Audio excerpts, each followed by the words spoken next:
we're back with another edition of the book videos. This is all the books that I have read in March. Let's start. Right, so the first book is poetry, prose, advice. It would fall into poetry. It is called Inward by Young Pueblo, but I think that's only his what do you call it, alias. That's not his real name. I think his real name is Diego something. So this is a reread. I bought it, I think I came across his social media and I was like, his type of writing is very simple. It's broken down into simple terms, so I was just like, well, I'll get it. So yeah, I think it's self-published, so I bought it through Amazon. The back says, true power is living the realization that you are your own healer, hero, and leader. So it's really packed.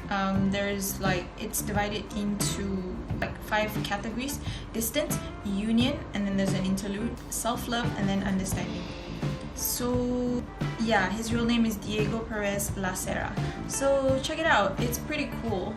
Maybe and also because there's so many white space right inside, I've decided to just like jot down whatever ideas that have come to mind when I was reading it, like what sort of thoughts that came up.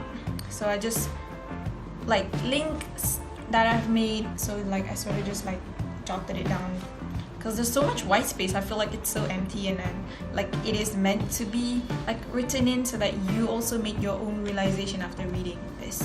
Yeah, so that's the first book. Second book is, I am still going on the Haruki Murakami reread. Now that I've researched a little bit more about him, I've decided to just reread again all of his like books. So this is what I talk about when I talk about running. It's a memoir.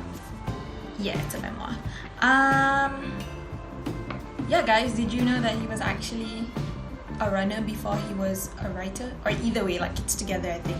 At the start of his book, he did say that because he sits a lot for his writing process and it's very sedentary, so he said that he needs to find another activity that gets him moving and get him out of his office. So he chose running because that's the most cheapest, and like you just need shoes and then you can head out. I like that he linked running and writing as a meditative process for him. That's pretty cool.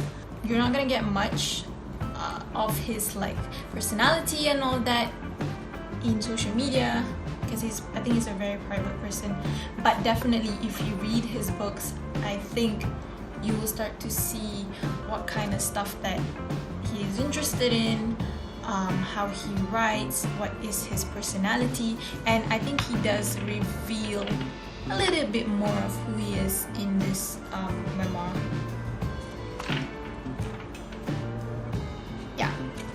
And the other one that I read is, this is his first 2, I think it's called a novella, but it's kind of like 2 books in one. I'm not too sure, but this is basically his first novella before he blew up, and it's called Hear the Wind Sing, as well as Pinball 1973.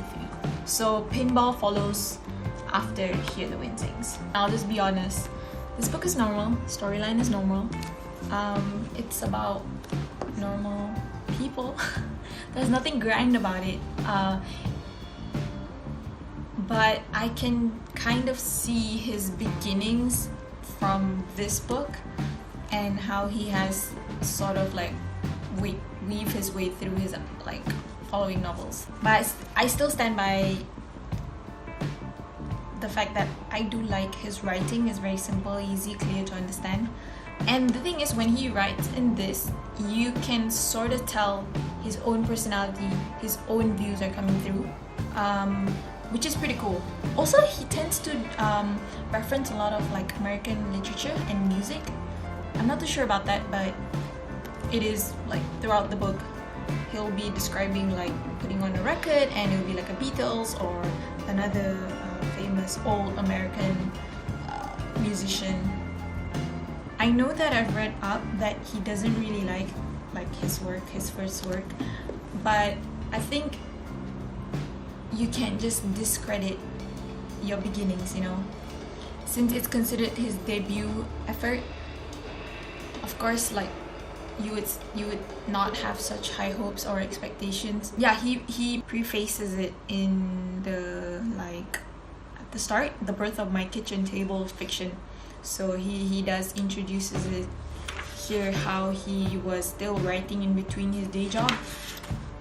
Only after, and he submitted it into a competition or something, and he didn't even realize that he was just entering for the sake of it, and he got a call back for it, and it was going to be published. So from then on was when he decided that yeah, he should continue with this whole writing thing.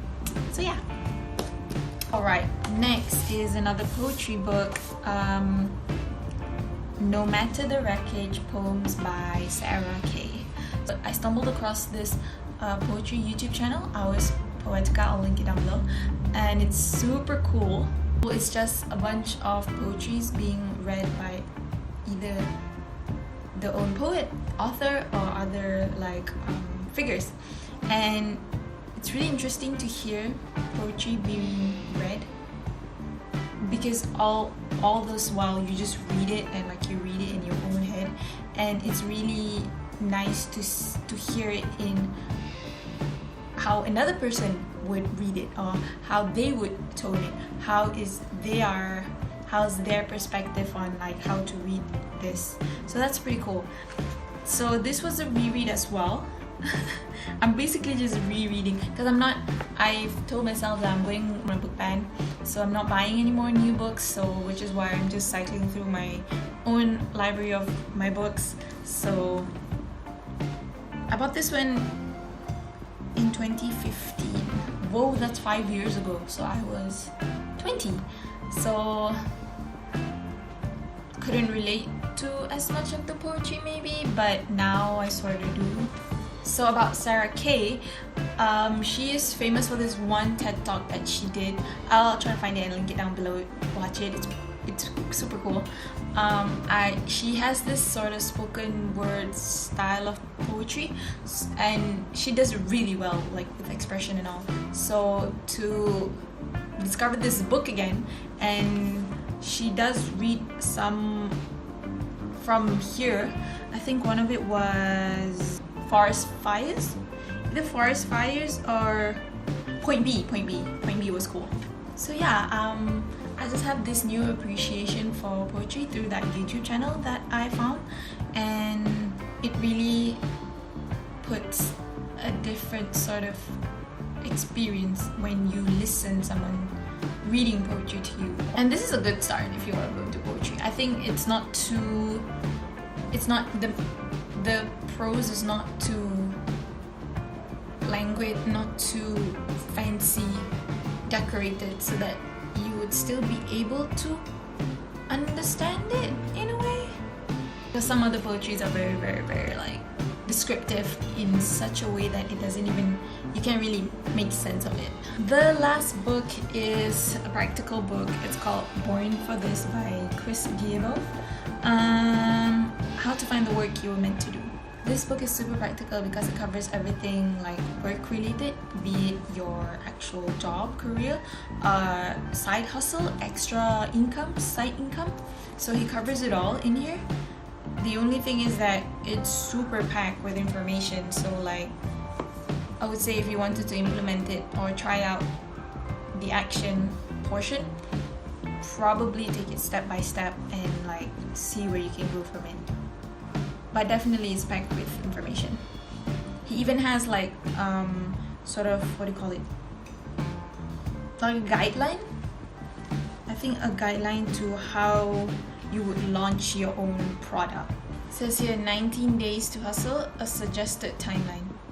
So he says that by spending 1 hour a day for 19 days, you'll be off the ground before a month has gone by. He lists out like day 1 what you should do, day 2, day 3, all the way on to day 19. So this is the general process that you could adopt, maybe like if you wanted to put into action an idea of a side income or side hustle that you wanted to do. That was it.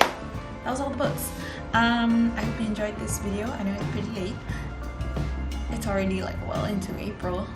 Check out the books. Some of the poetry books are pretty cool, or if you wanted to check out the memoir as well by Haruki Murakami. Maybe that will open up an array of options into his novels. Yeah, other than that, have a great day, stay safe, stay at home, and take care.